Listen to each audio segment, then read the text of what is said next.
I am Ferdinand Marcos, and I am the President of the Republic of the Philippines. I stand today on behalf of 110 million Filipinos.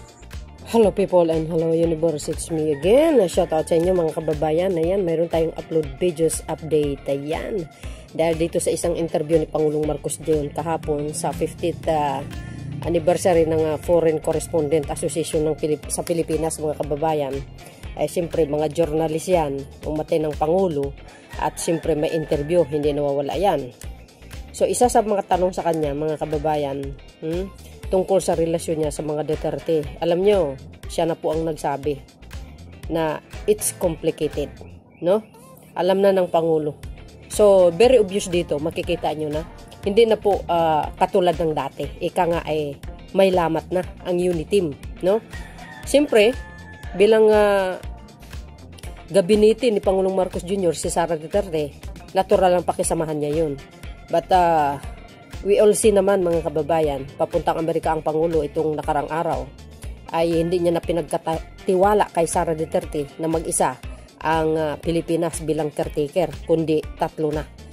Para hindi naman mapahiya, ma-offend si Sara Duterte, kaya sinama niya na lang si Secretary Bersemen, ES, ayan, at saka si Secretary ng DAR ni Conrado Estrella III. O, di ba? Diyan pa lang obvious na obvious. Ha? Ang kanyang relasyon, ang pagtingin niya, it's complicated. Alam nyo na po yan. So, sa mga umaasa pang unit team, I don't think mabubuo na po yun. No, hindi na po yun. Kasi ngayon pa sinisiraan. Sa totoo lang, no, kung talagang makikita nyo, ang nangyayari si dating Pangulong Duterte ang mismong sumira, pati yung anak niya na yan. Di ba? Obvious naman yan eh. Tingnan yung ginawa nila sa mga rally. Ano yan? Act of rebellion ang ginawa nila to, para sirain ng Pangulo, para pababain sa pwesto. Pero dahil dyan, makikita nyo yung sagot ng Pangulo dito, wala na. So dahil dito mga besa, tama lang. Tama lang yung sinabi ni Pangulong Marcos Jr. Well, parang mag-boyfriend lang, it's complicated. Mga kababayan, panoorin nyo po yung sinabi nating mahal na Pangulo. Alam nyo, tahimik ito, hindi marunong mang-away or palaaway. Hindi marunong misbak. Pero yung mga sagot niya, malalim. Pero nakakasakit sa puso, guys, sa damdamin. Dahil ang Pangulo, alam na alam niya po ang galaw ni Garutay. Do you think ang Pangulong Marcos Jr. na hindi nakikiramdam? Of course, guys. Inobserbahan niya po yan.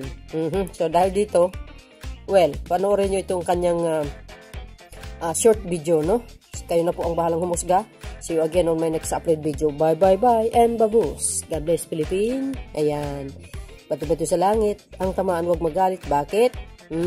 It's complicated, mga bis. Ito na.